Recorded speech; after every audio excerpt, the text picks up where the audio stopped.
approximately $500 million a day. So we have, we're doing very well on all fronts.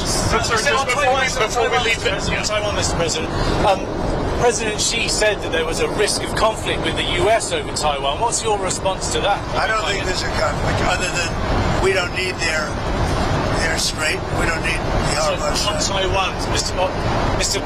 President Xi said there was a risk of conflict with the US over Taiwan. No, I don't think so. I think we're going to be. I think we'll be fine. He doesn't want to see. He doesn't want to see a war. And you have two things. You have the Iranian situation, and that I think we agree almost entirely, other than he's a buyer and we're not. We don't need it. And on Taiwan, he doesn't want to see a movement for independence. He says, look, we've had it for thousands of years, and then at a certain period of time it left, then we were going to get it back. They had the Korean War. A lot of things happened. We have all this.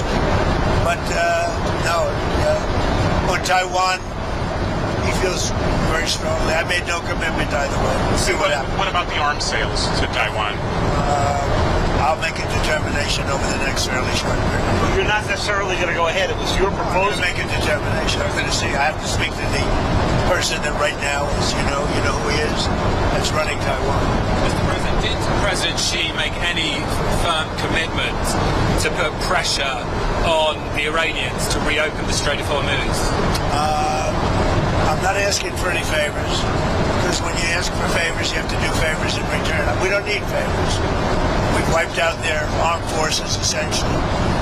We may have to do a little cleanup work because we had a little month-long ceasefire, I guess you'd call it, but we have a blockade that's so effective. That's why we did the ceasefire.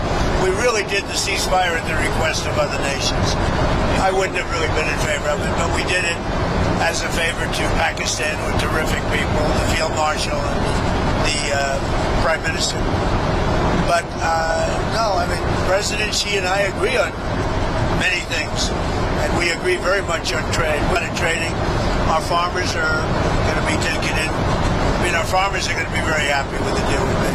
Is your instinct that he will put pressure, that he will try and get them to ask him to put pressure, because I don't need favors. I think he will. I think automatically he'd like to see it opened up. He gets about 40% of his energy or his oil from that, from the strait. We get none. We don't need it. Mr. President, on Truth Social, you said that President Xi had made a reference to the decline of the U.S. We didn't hear him say that. Maybe it was something he said in private to you. So what was it, first of all, that he said that prompted you? He made a statement.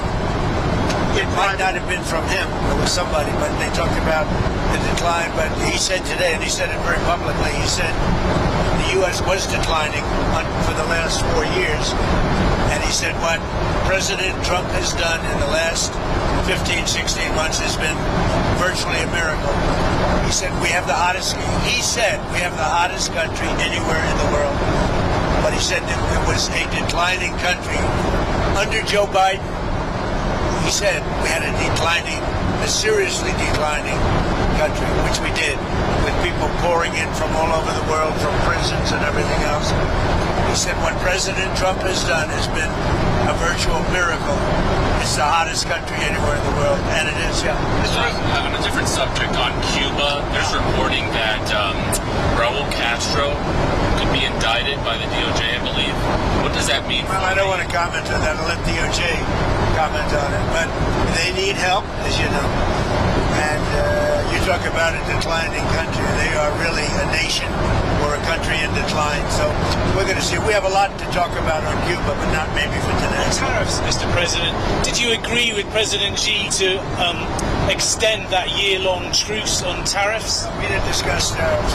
They're paying tariffs. They're paying substantial tariffs, but we didn't discuss it. Before I came along, it was the opposite. We didn't discuss tariffs. How come? It wasn't brought up. Mr. President, you said in January to us that you were going to bring up the expansion of their nuclear program. obviously they've got 600 weapons now, by the Pentagon's estimate, going to 1,500. Did that come up? Did you succeed in getting them into any form of arms control, or remember we discussed New You're Star? talking about China. China. We brought it up, the denuclearization. I talk about it all the time with Russia and with China, and it did come up. We did discuss it. And what did you conclude? I don't know. I got a very positive response since the beginning. So, we're going to be together 4 times potentially this year.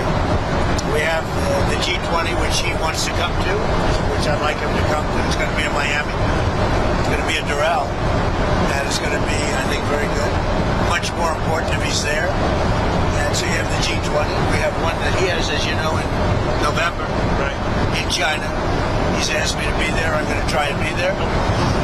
And then we have another one on September, I guess, 26th or 24th, where he's coming into the White House. I'm trying to understand what it is he committed to, if he committed anything. Well, I don't want to say anybody committed, but we have a very good understanding. So are you going the to move it? concept of denuclearization. Denuclearization, or just an extension Well, of no, the a Star? denuclearization. In other words, building down. And you bring Russia into it also.